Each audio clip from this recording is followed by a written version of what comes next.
I'm Sleydo. We're here on Gidumt'en of Wet'suwet'en at the site where CGL plans to drill underneath Gidimt'en, our sacred headwaters. And we have Skylar Williams here. Yeah, so I'm Skylar Williams from Six Nations, Mohawk, Wolf Clan. So on the way out here, we had some conversations with the Confederacy chiefs at Six Nations and pledged to stand behind their, our brothers and sisters on the west coast, the Wet'suwet'en people. The Haudenosaunee people are here in solidarity with the Wet'suwet'en. To amplify, to support, to do whatever it is that we need to do in order to make sure that our people are taken care of, and that the RCMP isn't continuing to, brutalize people that are, doing what they can to protect their lands for future generations. I think that the state's really afraid of Indigenous people because of the land issue and because of the treaties and because of the fact that we're sick and tired of standing down. We're sick and tired of watching our children being ripped out of our homes and our lands being destroyed and our water being poisoned, and the fact that we don't get to be who we are because we'll get thrown in jail just for trying to be who we are as Indigenous people.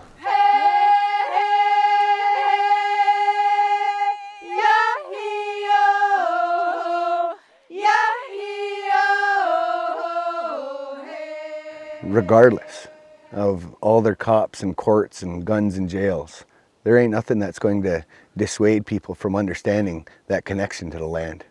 Like that connection to the land for us is something that you can't jail that away.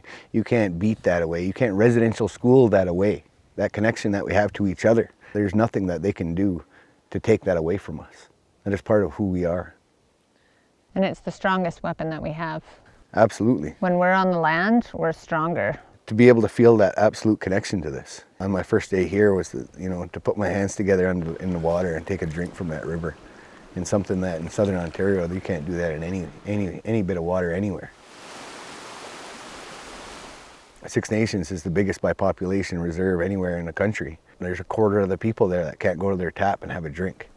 And so the idea to be able to put my hands together in the river here and have a drink, like that was a very surreal experience for me.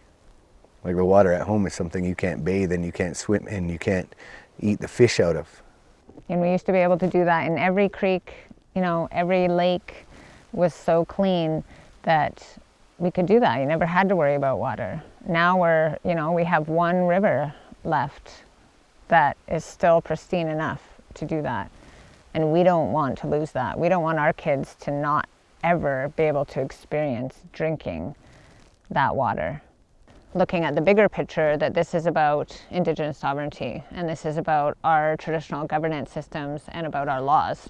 And if we're not following our laws as Indigenous people, then we're not going to end up in any good place. If we forget our laws and forget our systems, then there's no point in fighting for any of it, because it'll all get lost. And so I think that it's a bigger struggle that we're all in together. And we've seen that support, and we've seen that people recognize that it's a bigger struggle for all of us.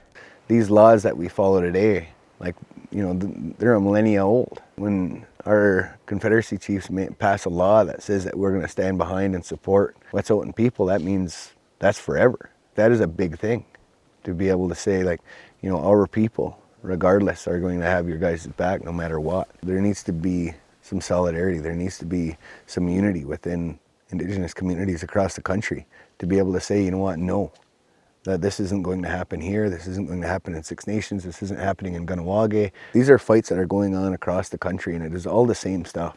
If you can't get here to get boots on the ground, then we need to be making sure that we are on every bit of colonial infrastructure. I don't care whether that's railways or highways. I don't care what it takes to amplify the voices of the people here. When we stand together and we make this fight real, we start making an impact in ways that can be heard across the country. 2020 shut down Canada was a real threat to the state. They took it very seriously. The fact that infrastructure was being shut down all over Canada was a serious threat to the state. It was a serious threat to the fact that Canada has presumed authority over all Indigenous people.